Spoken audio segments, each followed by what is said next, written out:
On y va ou on n'y va pas? Quand même chaud quand même, non? Il doit y avoir des roches qui s'avancent vraiment dangereusement et il y en a qui ont arraché leur carrosserie apparemment. Amis voyageurs, bonjour! Nouvelle vidéo en Irlande, en camping-car toujours, et cette fois on s'apprête à découvrir le célèbre, le fameux Ring of Kerry. Donc c'est un petit condensé d'Irlande avec des falaises qui plongent dans la mer, des vallées vertes comme on en voit en Irlande et puis ces petits ports typiques. Par contre, qui dit Irlande, dit... Guinness? Oui. Non mais dit surtout conduite à gauche, route étroite, et notamment dans cette partie qui est plus touristique où on risque de croiser pas mal de bus. On espère que ça va aller. On va encore tester les limites au Swingy après la Géorgie. Cette vidéo est sponsorisée par Insta360. On va vous faire d'ailleurs gagner une caméra, on en reparle un peu plus tard. Mais avant de nous plonger dans les merveilles du célèbre comté de Kerry, on ne pouvait pas passer à côté de Cork, le bouillonnant chef-lieu du comté du même nom. Cork est la deuxième ville de la République d'Irlande. On dit même de façon folklorique qu'elle est la rivale de Dublin, la capitale. On a hâte de voir ça, mais d'abord un petit défi à relever, celui de trouver le spot parfait pour garer notre camping-car pour partir sereinement visiter la ville. Ça y est, nous sommes en direct de Cork, tout au sud du pays, tout au sud de l'Irlande, où on a garé le camping-car pour aller visiter la ville, près de la marina. À peine arrivé ici, Cork nous fait bonne impression, de bonnes zones et une atmosphère conviviale typiquement irlandaise. C'est une ville qui marie parfaitement tradition et modernité. Et pour bien commencer notre exploration, direction les origines de la ville avec la majestueuse cathédrale de Saint-Finbarr et le charme du quartier historique de Shandon. Puis retour au cœur de la ville pour découvrir ses endroits les plus emblématiques. Après plus de 3 km, voici enfin arrivé au centre-ville et derrière nous c'est l'English Market. Ici c'est le rendez-vous incontournable pour les amateurs de gastronomie, réputé dans tout le pays. L'English Market regorge de produits frais du terroir irlandais, de viande et de poissons tout frais. Alors à votre avis c'était quoi comme poisson? Moi je savais pas du tout, hein. Je vous laisse 3 secondes. C'était de la lotte, monkfish. Et bien si on savait qu'on mangeait ça, pas sûr qu'on en mangerait beaucoup. Et en parlant de terroir à Cork, on ne plaisante pas avec les pubs. Les pintes à 6 € coulent à flot et ici les locaux préfèrent largement la Murphy's, la Beamish, voire même la Pale Ale de la microbrasserie du coin plutôt que la Guinness. Trop du binois pour Cork. Cheers!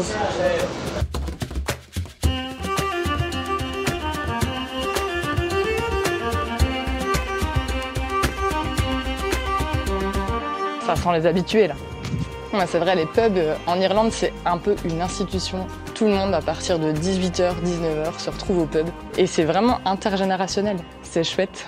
On vient de quitter Cork et on prend la route un peu moins de 100 km à l'ouest, direction Killarney. Et c'est le début du célèbre Ring of Kerry. C'est un endroit où il y a pas mal de monde normalement parce que c'est assez réputé le Ring of Kerry. Il paraît que c'est bondé de bus touristiques le week-end et en plein été. Là on est en semaine, c'est le matin, on verra ce que ça donne. Bon, les routes en Irlande sont assez étroites, hein, donc si vous avez un camping-car assez large, ça va être un petit peu compliqué. Déjà moi ça m'arrive 2-3 fois de serrer les fesses avec les camions, les tracteurs. Surtout en roulant à gauche, ça rajoute une petite crainte entre guillemets.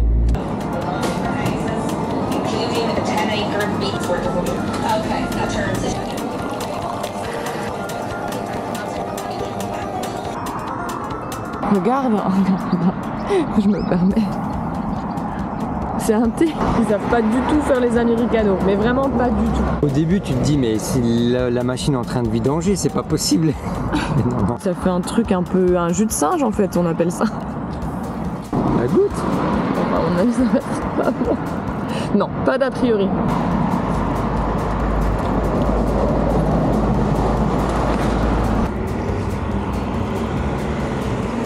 C'est dégueulasse. Et ça c'est 3 €. Hein.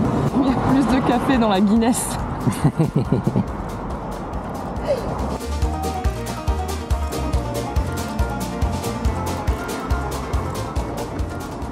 Il nous faut un peu moins de 80 km pour rejoindre Killarney, le point de départ idéal pour explorer la célèbre route panoramique du Ring of Kerry. Cette boucle d'environ 170 km offre des panoramas à couper le souffle sur l'océan, les montagnes, les falaises et les petits villages typiques. Bon, les points de vue sont quand même pas mal du tout. Hein.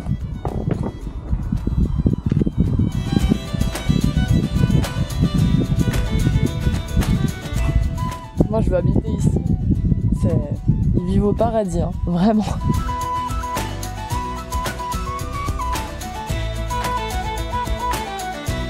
Si l'on est toujours tenté de prendre la boucle dans le sens des aiguilles d'une montre, pour avoir toujours les panoramas et points de vue sur la mer du bon côté, c'est-à-dire à gauche, on conseillerait aux plus gros camping-cars de suivre le même sens que les bus touristiques. Ainsi, vous éviterez les croisements qui peuvent causer quelques frayeurs par endroit. Évidemment, ce n'est pas ce qu'on a fait.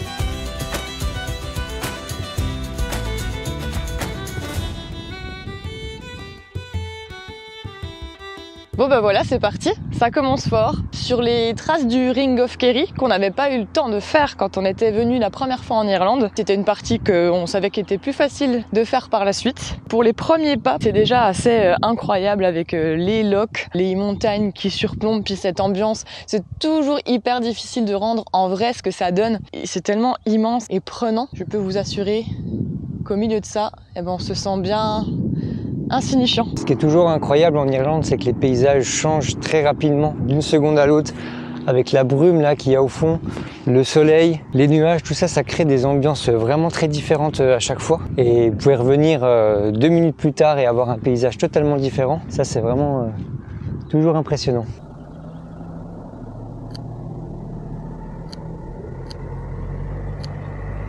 Par contre, pendant ces jours, je pense que je vais laisser vraiment Simon au volant parce que la conduite à gauche, ça me rassure pas vraiment. Parce que je connais pas ma droite, c'est ma gauche en fait. Et alors j'arrête tout de suite ceux qui disent que c'est parce que je suis une femme, hein. Ça me vient du côté paternel. En fait, le truc c'est que j'ai peur d'avoir des mauvais réflexes. Voilà, je préfère être en copilote, être une vigie, regarder un petit peu. Ce qui n'empêche pas que ça se fasse des petits guillis dans le ventre parce que, notamment dans les virages, quand on croise un bus ou un camion, on a toujours l'impression qu'il va nous rentrer dedans. C'est assez bizarre, on n'a pas l'habitude, vu que je suis à droite, d'avoir quelqu'un en face qui soit au volant à gauche. Ça fait vraiment très bizarre dans le cerveau, il y a un truc qui se passe. C'est très important le copilote quand on conduit à gauche parce que comme on a un camping-car français, le volant est à gauche et on manque de visibilité quand il s'agit de tourner. À gauche justement, t'as un angle mort qui est hyper important. On a un rétro d'angle mort mais des fois ça suffit pas. Donc c'est important que la personne à côté regarde par sa fenêtre pour voir s'il y a quelqu'un qui arrive. Donc voilà, ça me va comme ça. On va beaucoup rouler, on pourra pas s'alterner sur ce road trip. C'est vrai que c'est assez fatigant quand même la conduite sur ces routes étroites, il faut toujours être vigilant, freiner même quand il y a des gros véhicules qui arrivent. On parle vraiment en nombre de kilomètres et pas en temps.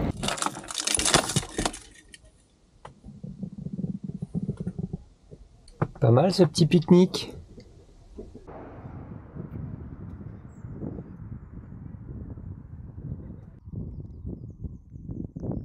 On était bien, on était peinard, on s'est dit on s'est trouvé un spot pour nous tout seuls. Franchement la chance, ça aura pas duré longtemps.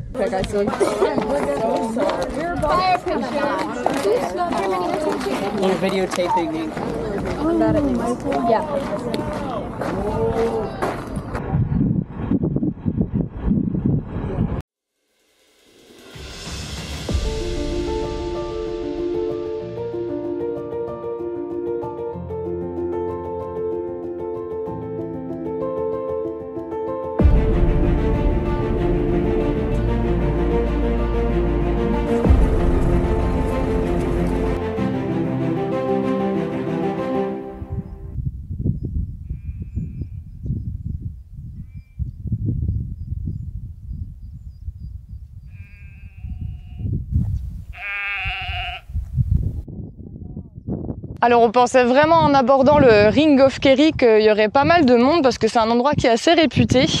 Pas mal de tours opérateurs qui se font en bus, donc on craignait que ça soit un petit peu l'autoroute. Et en vrai c'est l'Irlande, donc dès que tu prends un petit itinéraire de traverse ou que tu vas te perdre en te baladant, tu tombes sur des vallées comme celle-ci où il y a gare que les moutons. Et des cyclistes aussi, qui sont très très courageux parce que mine de rien, les petites collines grimpent pas mal, ça fait des belles côtes courtes mais raides. On a hésité avec Swingy, je crois qu'on a bien fait parce que c'est encore une fois très étroit.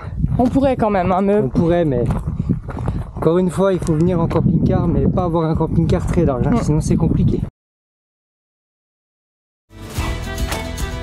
On continue notre périple à la découverte des merveilleuses petites routes irlandaises. Notre compagnon de route nous offre la liberté de suivre notre propre chemin et de découvrir des trésors cachés. Mais sur ces itinéraires de traverse, parfois étroits et escarpés, les défis ne manquent pas, car une fois engagés, il n'y a pas de marche arrière possible. C'est là que l'aventure prend tout son sens, mais on ne peut s'empêcher de se demander jusqu'où on va pouvoir aller comme ça. On peut toutefois compter sur les passing places, ces petits espaces spécialement aménagés sur le bas-côté de la route qui permettent de croiser d'autres voyageurs. Les locaux connaissent bien le terrain, ils anticipent ces points de rencontre et font preuve d'une incroyable courtoisie en nous laissant passer. Et quand on arrive sur place, on oublie instantanément les petits moments de stress et on profite de ces instants magiques.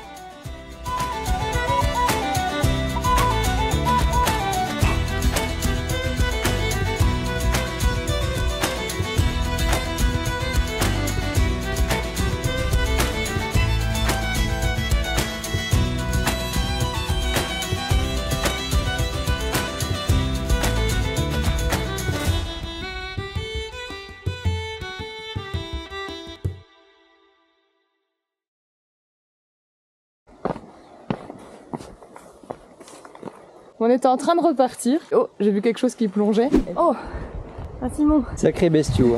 Et puis là, il y a au moins 3-4 dauphins dans la baie. C'est juste incroyable. Tout a commencé au Danemark. Ouais. La vidéo est là-haut si vous l'avez pas vue. Et là, le compteur est débloqué. C'est parti pour une saison de dauphins. Je viens de replonger là-bas. Je vais essayer de filmer, mais vraiment c'est compliqué. Loin, hein. C'est assez loin et c'est assez furtif, mais...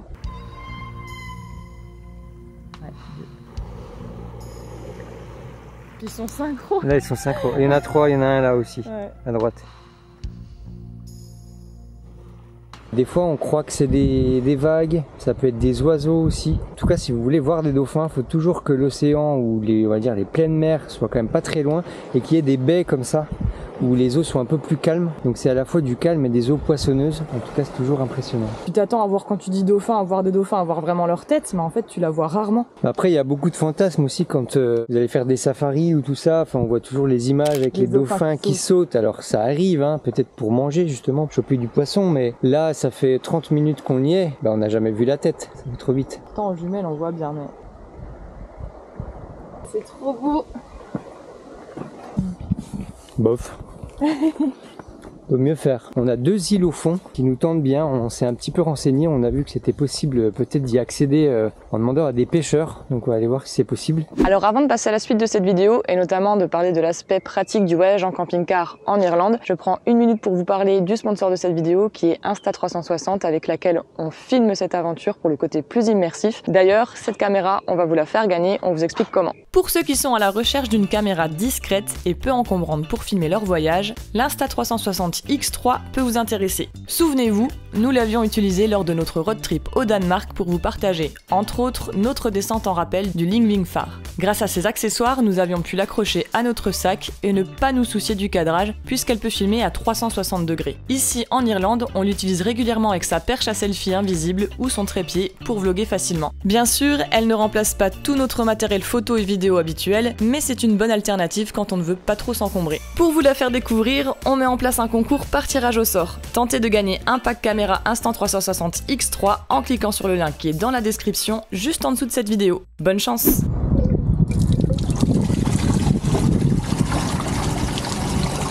Bon, on est arrivé sur une station-service qui dépanne en fait pour les services parce que ce qu'on n'a pas dit jusqu'à présent, mais qu'on savait aussi un petit peu, c'est qu'en Irlande, les aires de service et les campings, ils sont beaucoup moins répandus que ce qu'on connaît en France. Donc pour faire les services, c'est quand même un peu compliqué, notamment pour vider la cassette. Donc nous, on n'a pas ce problème, vous savez, parce qu'on a les toilettes sèches et on est bien content de ça. Et même pour vider les eaux grises, pour pas faire n'importe quoi, ben c'est parfois un petit peu compliqué. Et également pour se recharger en eau. Donc là, il y a la station de Texaco, c'est quand même un bon plan. Il donne de quoi recharger en eau, donc ça c'est cool. Et puis on a pu vider les eaux grises sur la partie réservée au lavage des véhicules, donc ça va puisque ça sera traité. Autrement, si on avait eu une cassette, ça aurait été un petit peu compliqué. Autrement, il y a bien les campings, mais les campings, ils sont quand même assez chers. Au final, c'est entre 25 et 30 euros pour avoir accès au service, bien sûr, et pour l'emplacement. Regardez, il n'y en a pas non plus des extraordinaires par rapport à tout ce qu'il y a sur l'île, parce que stationner en Irlande, c'est quand même... c'est un pays de road trip, c'est vraiment un pays où tu as des grands espaces, où même si tu veux te poser à un endroit, on te l'accorde facilement, et puis il y a souvent des gens qui vont dire « Oh ben, vous pouvez vous mettre là, il n'y a pas de problème ». Donc ça, c'est vraiment cool. Du coup, payer jusqu'à 30 euros en moyenne pour juste un emplacement qui des fois en plus est goudronné, ben c'est pas trop l'esprit on trouve. Donc on n'a pas encore trouvé de jolis petits coins où se mettre niveau camping. Il faut savoir que quand on veut faire l'Irlande en camping-car, niveau service ça peut être un peu compliqué parfois quoi. Faut juste le savoir, faut anticiper. Nous bah il y a juste pour finalement recharger l'eau et puis vider les eaux grises. Du reste on est quand même relativement très autonome grâce à les toilettes sèches. D'ailleurs si vous voulez en savoir plus sur les toilettes sèches, parce que je sais que souvent on a des questions là-dessus, ben, on a une petite vidéo sur le sujet. Donc bien sûr encore une fois, faut être sérieux avec les toilettes sèches, faut pas non plus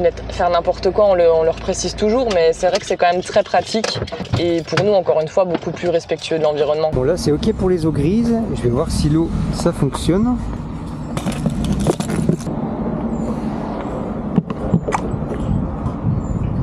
Nickel, il y a tout ce qu'il faut, il y a même de quoi faire une petite machine à côté, donc vraiment le bon plan. Faut qu'on fasse une machine ou pas là? Je sais pas. On hésite. En tout cas voilà, c'est un bon plan. Faites un petit tour du côté des stations-service en Irlande pour les services. Pour ce qui est de passer la nuit, on vous conseille aussi de prendre l'option pub. C'est toujours pas mal, vous allez manger un petit coup. Il y a souvent des parkings aux arrières des pubs pour se garer. Il suffit de demander gentiment et normalement ça le fait. Voilà, le plein d'eau est fait. Bon attention, hein, celle-ci par exemple n'est pas potable. Hein. Donc nous on va l'utiliser simplement pour la douche et puis pour la cuisine on la fera bouillir. Bon, ça fait quand même toujours du bien une bonne douche. C'est ton tour. À mon tour. Et pour continuer sur les services en Irlande, on a parlé un peu de ce qui est propre au camping-car, mais il y a aussi les poubelles qui sont un peu problématiques parce qu'en fait il y a très peu de poubelles publiques, sachant que la gestion des déchets ici elle est privée. Donc il est très difficile de pouvoir se débarrasser des poubelles. Ce qu'on fait déjà beaucoup d'habitude, c'est qu'on essaye d'acheter un maximum d'aliments qui sont pas emballés, suremballés, pour pouvoir les traiter efficacement, parce que là vous allez pouvoir trouver des poubelles de tri pour le verre, les canettes et les conserves. Mais après tout le reste, c'est des poubelles de particuliers. Donc là par contre, ben, vous en trouverez dans les campings. Sinon il y a quelques poubelles publiques mais qui ont des trous comme ça pour mettre. Donc clairement vous pouvez pas vraiment y accéder. Voilà un peu pour le petit point pratique en Irlande. Premier fish and chips.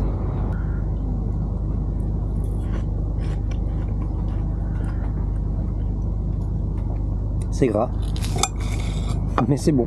Comment est votre fish and chips? Hubert.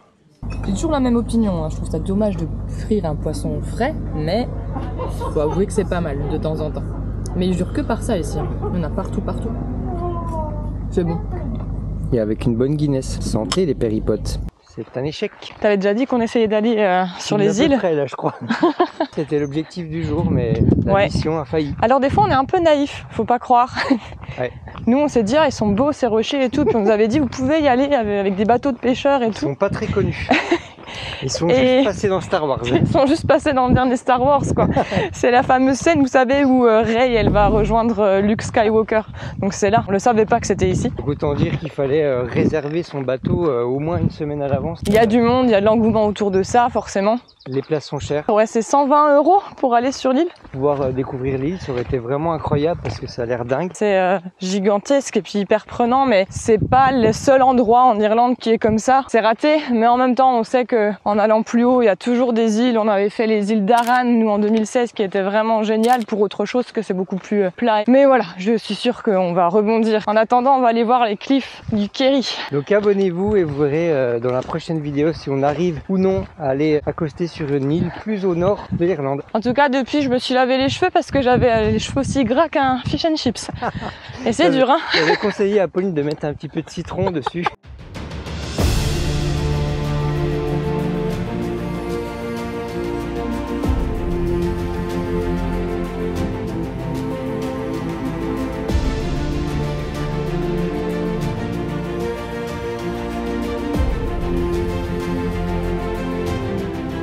Jimmy Cliff, Wagon Night. Pas mal, hein? Moi, je me suis trouvé un petit transat, là. Je suis pas trop mal. Un transatlantique. Mais parce que c'est l'océan. Voilà. Bon, il y a un grand débat entre nous qui vient de se faire et on vient de changer d'avis. On a un très gros problème. C'est que on vient de terminer le Ring of Kerry. C'était une partie qu'on n'avait pas faite de l'Irlande. Maintenant, il y a une autre partie qu'on n'a pas faite, la péninsule qui est juste au nord, qui est la péninsule de Dingle, mais nous voulons également faire le comté du Donegal. Le Donegal qui est au nord-ouest de l'Irlande, le point le plus haut, et c'est à plus de 500 km d'ici. C'est sûrement encore des routes assez compliquées, donc ça risque d'être assez long. Pourquoi? Parce que on n'a pas des jours illimités. Il faut qu'on soit rentré d'ici une quinzaine de jours. Et la grande question, c'est de savoir est-ce qu'on avale les kilomètres, on fait absolument tout pour ne rien manquer. J'appelle ça un peu de la boulimie, un peu de kilomètres quelque part. Ouais. Ou est-ce qu'on se dit tant pis et on privilégie plus d'aller directement dans le Donegal pour plus en profiter. Et c'était l'objet de notre débat tout à l'heure. On a tendance à se dire de plus en plus, on l'a eu cette période où on roulait, on voulait voir un maximum de choses, et maintenant on serait plus du genre à vouloir se poser dans des coins et de visiter un petit peu autour et plus de profiter de l'ambiance, encore plus parce qu'on en profite déjà en road trip. Est-ce que vous aussi ça vous fait ça des fois? Est-ce qu'on est déchiré? On se dit à chaque fois ça dépend de la météo, est-ce que je rate pas une opportunité? Est-ce qu'il y a des rencontres?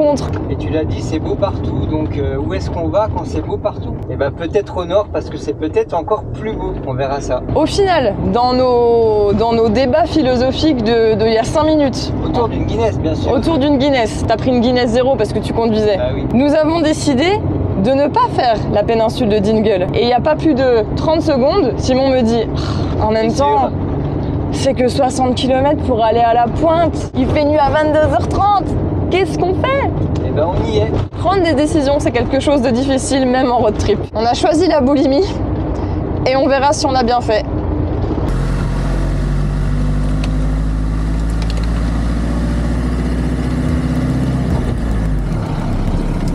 Oui, c'est impressionnant.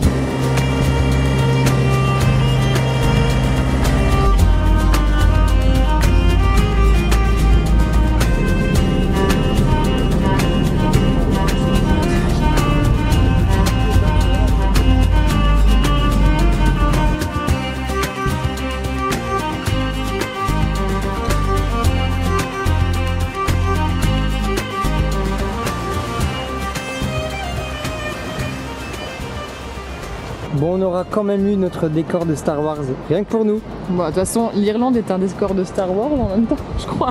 À chaque virage, tu tournes la tête, tu vois soit une vue pleine sur l'Atlantique, soit des petites criques, des plages, des rochers. Et puis là... Regardez ça.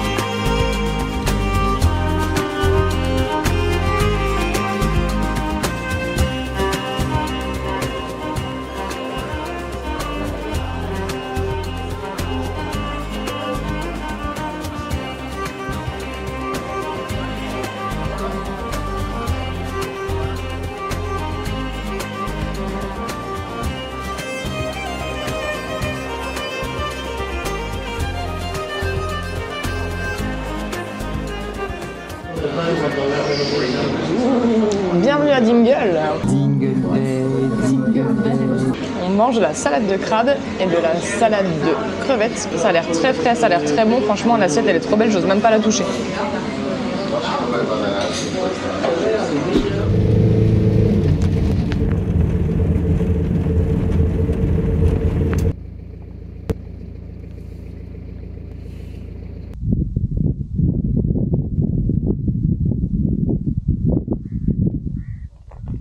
On hésite, alors Pauline va mesurer.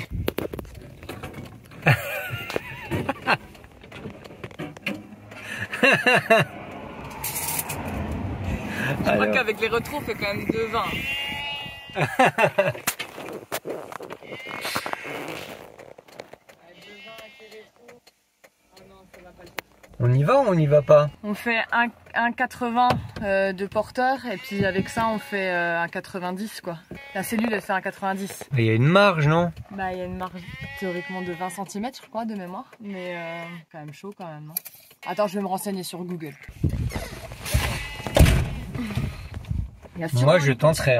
En fait, le problème, selon les forums, c'est que à des endroits c'est très étroit et c'est le fait d'être large en plus et haut. Donc c'est pour ça qu'ils l'interdisent au plus de 2 tonnes. Parce qu'il doit avoir des roches qui s'avancent vraiment dangereusement et il y en a qui ont arraché leur carrosserie apparemment. Donc il y en a qui disent, à moins d'être vraiment expert de la conduite à gauche, plus des routes dangereuses, vous pouvez quand même gâcher votre séjour quoi. Moi je suis pour pas y aller. Je pense que ça aurait été 2,10 d'interdiction et 3 tonnes 5, c'est largement bon.